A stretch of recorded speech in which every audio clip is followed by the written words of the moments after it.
Assalamualaikum warahmatullahi wabarakatuh. Perkenalkan, nama saya Rahmat Wahid dari kelas 12 MIA 3. Di sini saya akan menjelaskan tentang kerajaan-kerajaan Islam yang ada di Jawa dan kerajaan Islam yang ada di Sumatera. Yang pertama, kerajaan Islam yang ada di Jawa, yaitu Kerajaan Pajang. Kesultanan Pajang atau Kerajaan Pajang Aksara Jawa adalah sebuah kesultanan yang berpusat di Jawa Tengah sebagai kelanjutan Kesultanan Demak. Kompleks keratonnya pada masa ini tinggal tersisa berupa batas-batas pondasinya saja yang berada di perbatasan Kelurahan Pajang, Kota Surakarta, dan Desa Makam Haji Kartasura, Sukoharjo. Latar belakang, Pajang terlihat sebagai kerajaan pertama yang muncul di pedalaman Jawa setelah munculnya kerajaan Islam di daerah pesisir. Menurut naskah Badat, Andayani gugur di tangan Sunan Ngadung saat terjadinya perang antara Majapahit dan Demak. Dia kemudian digantikan oleh putranya yang bernama Raden Koimbo Kenanga bergelar Ki Ageng Pengging. Sejak saat itu, Pengging menjadi daerah bawahan kerajaan Demak. Beberapa tahun kemudian, Ki Ageng Penggang dihukum mati karena dituduh hendak memberontak terhadap Demak. Putranya yang bergelar Jagatingkir setelah dewasa justru mengabdi ke Demak. Beberapa tahun kemudian, Ki Ageng Rangging dihukum mati karena dituduh hendak memberontak terhadap Demak. Putranya yang bergelar Jagatingkir setelah dewasa justru mengabdi ke Demak. Masa kejayaan. Puncak kejayaan Kerajaan Pajang terdiri pada masa pemerintahan Sultan Hadiwijaya yang berkuasa kurang lebih selama 15 tahun. Pada masa pemerintahannya, Kerajaan Pajang mencapai wilayah Madiun, Blora, dan Kediri. Pada masa kejayaannya, sektor pertanian mengalami perkembangan berupa pertanian sebagai mata pencaharian utama di Kerajaan Pajang.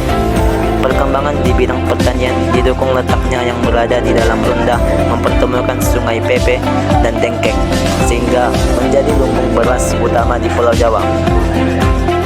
Masa kemunduran. Pada tahun 1617 hingga 1618 timbul pemberontakan besar di Pajang melawan kekuasaan Sultan Agung. Pemberontakan tersebut dibantu oleh sekelompok masyarakat yang tidak puas di Mataram.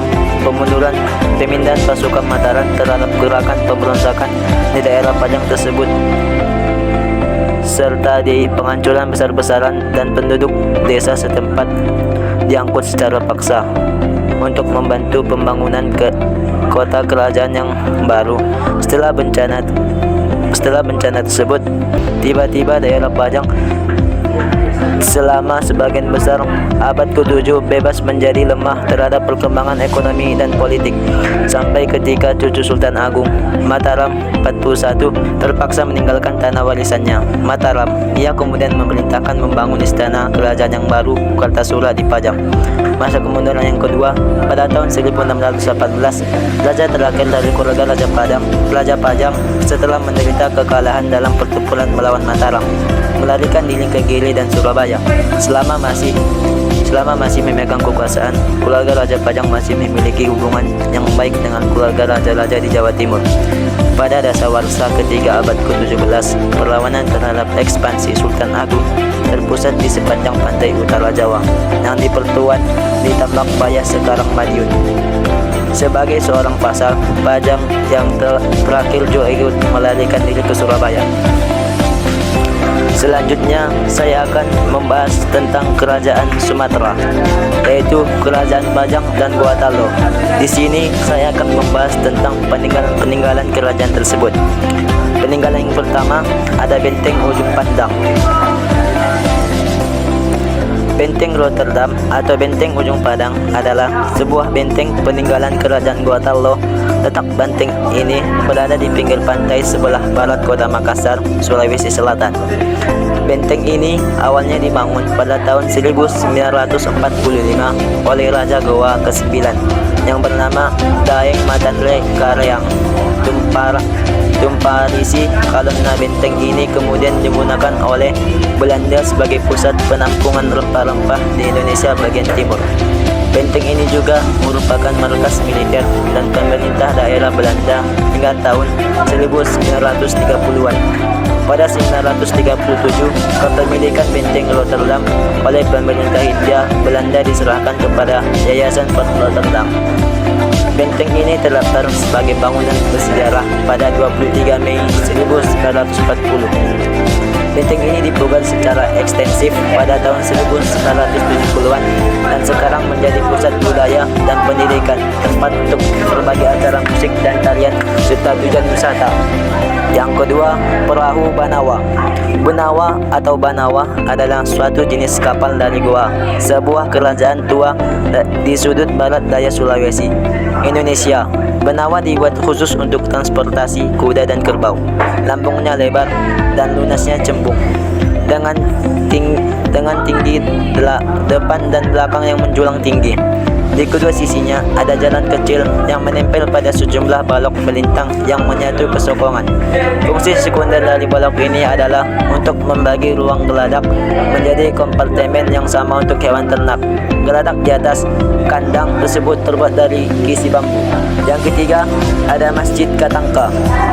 Sebuah prasasti menginformasikan bahwa masjid ini dibangun pada tahun 1603. Tetapi beberapa sejarawan meragukan informasi ini. Pendapat lain mengatakan bahwa masjid dibangun pada awal abad ke-18. Masjid Al-Hilal Katangka dulunya merupakan masjid kerajaan Goa. Letak masjid berada di sebelah utara kompleks makam Sultan Hasanuddin. Lokasi makam yang diyakini sebagai tempat berdirinya Istana Ternate, Istana Raja Goa ketika itu. Sebuah jalan yang dikenal sebagai Batu Palantikang merupakan jalan yang sering dilintasi raja dan keluarga menuju masjid. Keempat, ada Pelabuhan Paotere. Pelabuhan Paotere adalah salah satu warisan kerajaan Goa Tallo yang terletak di bagian utara kota Makassar, tepatnya Kelurahan Gusung, Kecamatan Ujung Tanah, Kota Madia, Makassar.